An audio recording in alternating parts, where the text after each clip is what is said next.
இப்போ வந்து worst performer task தான் போயிட்டுருக்கு. அது சொல்கிறதுக்காக ஃபஸ்ட்டு வந்து சுபிக்ஷா வந்தாங்க. சுபிக்ஷா வந்து இவ்வளோ நாள் எங்கே தூங்கிட்டு இருந்தாங்களா என்ன அப்படிங்கிறது தெரியல. இப்போ திடீர்னு அவ்வளோ தைரியம். ஒருத்தர் பேசும்போது யாரும் பேசாதீங்க, எல்லாரும் ஃப்ரண்ட்டில் பேசிகிட்டு இருக்காங்க, எல்லாரும் பேசாதீங்க அப்படிலாம் சொல்கிறாங்க. இவ்வளோ நாள் இவங்க யாராவது பார்வதியை கொஸ்டின் பண்ணியிருந்தால் பரவாயில்ல, அப்போல்லாம் யாரும் எதுவுமே கேட்கல. இப்போ மட்டும் கரெக்டாக சுபிக்ஷா எல்லாம் கேட்குறாங்க. அதுக்கப்புறம் என்னென்னா திவ்யா கணேஷ் எந்த வேலையும் செய்யலை அப்படிங்கிறாங்க. ஃபர்ஸ்ட் டே மேனேஜராக இருக்கும்போது கூட அவங்க பெருக்கிற வேலை வரைக்கும் செஞ்சாங்க, எல்லா வேலையும் செஞ்சாங்க. எப்படி தான் இவங்க இப்படி சொல்கிறாங்கன்னு தெரியல. அண்ட் ஃபஸ்ட் டே நைட்டு ஃபுல்லாக தூங்கலை. அவங்க பண்ண பெரிய தப்பு அவங்க ரொம்ப பாஸியாக நடந்துக்கிட்டது அண்ட் அவங்க யூனிஃபார்ம் சேஞ்ச் பண்ணாதது, அதுதான் பெரிய பெரிய பிரச்சனை. மற்றபடி எல்லாமே அவங்க எல்லா வேலையும் செஞ்சாங்க. ஆனால் சுபிக்ஷா வந்து சொல்கிறாங்க அவங்க எந்த வேலையும் செஞ்சதை பார்க்கலையாம். இதெல்லாம் சுபிக்ஷாக்கு இப்போ தான் எல்லா தைரியம் வந்திருக்கு. அதுக்கப்புறமா வந்து பார்வதி சொல்ல வராங்க. சொல்ல வந்து அவங்க என்ன சொல்லணும், 2 ஒர்ஸ்ட் பர்ஃபார்மர் சொல்லணும். அவங்க வந்து சாண்ட்ராவையும் எஃப்ஜேவையும் சொல்லியாச்சு, எவ்வளோ சொல்லணுமோ அவ்வளோ சொல்லியாச்சு. சரி சொல்லி முடிச்சுட்டு ஒரு ஸ்பெஷல் மென்ஷன், ஆமாம் அது ஸ்பெஷல் மென்ஷன் சொல்லிவிட்டு அது பெஸ்ட் பர்ஃபார்மருக்கு சொல்லுவாங்க, ஸ்பெஷல் மென்ஷன் சொல்லுவாங்க எல்லாருமே. ஆனால் ஒர்ஸ்ட் பர்ஃபார்மருக்கு யாரும் ஸ்பெஷல் மென்ஷன் சொல்ல மாட்டாங்க.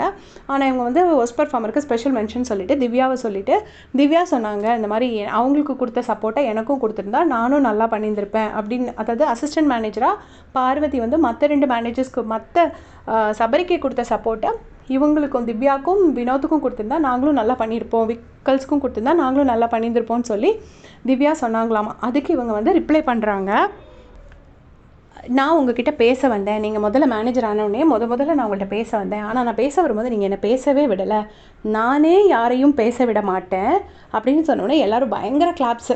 பார்வதி வந்து உண்மையை ஒத்துக்கிட்டாங்க அப்படின்னு சொல்லிட்டு. நானே யாரையும் பேச விட மாட்டேன், ஆனால் நீங்கள் எனக்கு ஒரு 5 டைம்ஸ் மேலே இருக்கிறீங்க அப்படின்னு ஒரு ரெஜிஸ்ட்ரேஷன். உடனே 5 டைம்ஸ் மேலே இருக்கிறீங்கன்னொடனே திவ்யா சரியானது, ப்ளீஸ் உங்கள் கூட என்னை கம்பேர் பண்ணாதீங்கன்னு. சமத்தியான ஒரு நோஸ் கட்டு பார்வதிக்கு கண்டிப்பாக தேவை. ஏன்னா இவங்க வந்துட்டு திவ்யா வந்து ரொம்ப பாஸியாக இருக்காங்களாமா, அத்தாரிட்டேட்டிவாக இருக்காங்களாமா, ரொம்ப கத்துறாங்களாமா, அடுத்தவங்களை பேச விடலையா. இது எல்லாம் பார்வதி பண்ணதானே.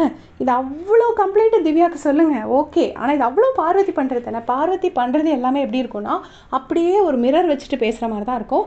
தான் செய்கிற தப்பு எல்லாத்தையுமே அவங்க வந்து அடுத்தவங்க பேரில் சொல்லுவாங்க. அதுக்கு அடுத்து சைலண்ட்டாக ஒரு குத்து பிரஜன் அண்ட் சாண்ட்ராக்கு. 2 பேரும் குரூப்பிசம் பண்ணலைன்னு சொன்னாலும் 2 பேரும் சேர்ந்து தான் விளையாடுறாங்களாமா. அதை வந்து நைஸாக சொல்லியாச்சு. இனி வந்து அவங்களுக்கு வேண்டி அவங்களோட டீம் மிச்ச வேலையை பார்க்க ஆரம்பிச்சிடும். இப்படி தான் ஸ்டார்டிங்கில் வந்து சபரி நடிக்கிறான்னு சொல்லி ஒன்று போட்டு விட்டாங்க. அவங்க டீம் அதை ஃபுல்லாக எடுத்துகிட்டு போயிட்டாங்க. எல்லா இடத்துலையும் சபரி நடிக்கிறான்னு அது ஃபுல் இதாச்சு. அது மாதிரி கனி அக்கா வந்து ரொம்ப எனக்கு அந்த பேர் சொல்கிறதுக்கே சங்கடமாக இருக்குது. கனி அக்காவுக்கு வேற ஒரு பேர் வச்சுருந்தாங்க. ஸோ அந்த பேர் சொல்ல அது ஃபுல்லாக பரவிச்சு. ஸோ இப்படி ஈச் அண்ட் எவ்ரி கண்டஸ்டண்ட்டுக்கு வந்து ஒரு நெகட்டிவ் இது வந்து அவங்க இப்படி பண்ணுறாங்கங்கிறத இவங்க வந்து சொல்கிறாங்க. அதை வந்து ஃபுல்லாக ரெஜிஸ்டர் பண்ண ஆரம்பிச்சிடுறாங்க. பிரஜனும் சாண்ட்ராவும் ஃபுல்லாக குரூப்பிசம் பண்ணுறாங்க அப்படின்னு இப்போ வந்து போட்டுட்டாங்க. இனிமேல் நீங்கள் பார்த்தீங்கன்னா எல்லா இடத்துலையும் அந்த கமெண்ட்ஸை நீங்கள் பார்க்கலாம். வேணால் பொறுத்திருந்து பார்த்து எனக்கு சொல்லுங்கள். தேங்க்ஸ் ஃபார் வாட்சிங்.